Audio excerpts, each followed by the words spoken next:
If you're tuning into television every day, I haven't watched television for many years. And the little I get is all from the internet. There's little clips and so on, but I don't get the brainwashing from TV. I used to do talks about television and media and how they put things across to the public, and that everything is worked out carefully by experts before you hear the newscaster reel off the stuff, whatever it is going to be.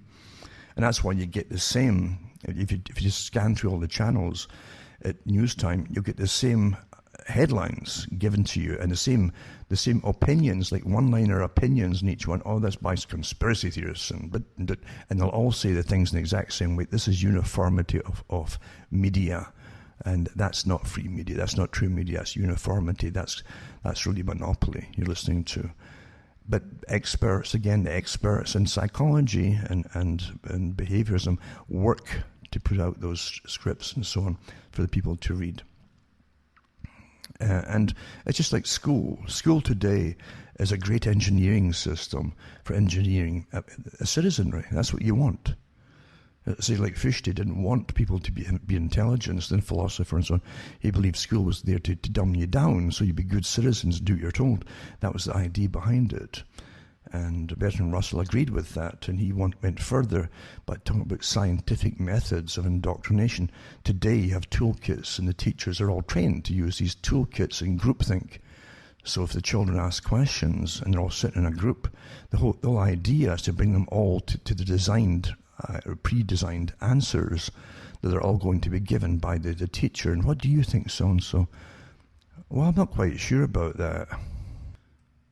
So the teacher goes into plan B, C, D, and E, and so on with individuals to get them to conform to what the pre-required opinion, or the pre-set-out opinion that they're going to be left with. And it works awfully well with them. They'll try to praise the occasional person who asks a question and doesn't quite want to agree with it. So you praise them, and oh, it's really clever.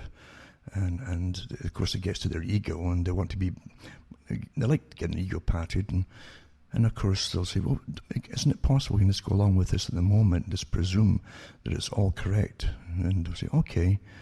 And that's how you bring them into the fold. But then there's other ways too of really, it's astonishing how successful these techniques are. Group consensus. And this is the key to it too. It's not individual opinions. If you truly live in a free society, you'd have many different opinions on the same topics.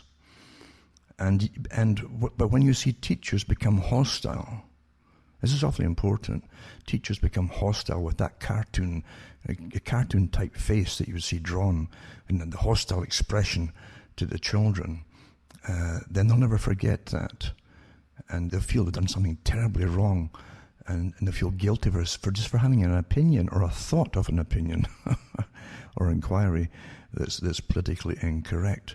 And this is a danger that we're in today. It's been done for years now, this technique, and the children have all been taught to conform, right down to arguing and debate about whatever the topic happens to be can be put down as bullying, you see.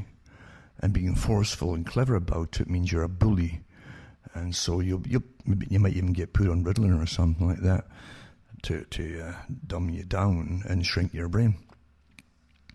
So anyway, it's an amazing system. We've been living through this for years, remember. And you have no idea the scams. Again, with the big medical authorities, I've got the documentation too of the characters that first came out with the wonderful idea if a child was a bit hyperactive, and that's very, very vague as well, isn't it? When I was a child, almost every boy would be classed as hyperactive with energy.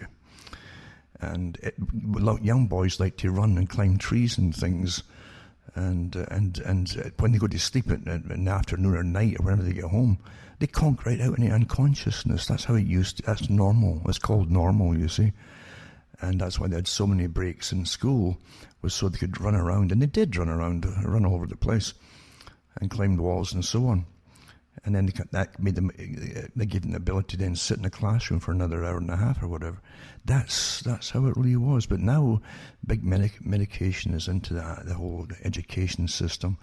And if a child, especially males, are are a bit restless, etc., they can be put on some of these different drugs, like Paxil and all the rest of it, that really, really bring them down.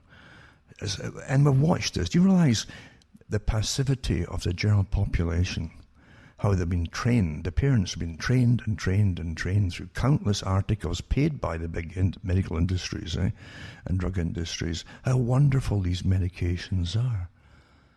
And documentaries galore, and with wonderful sounding names. It isn't just the American Medical Association and the American Psychological. These are private institutions. It's like Federal Reserve. There's nothing governmental about it, you know.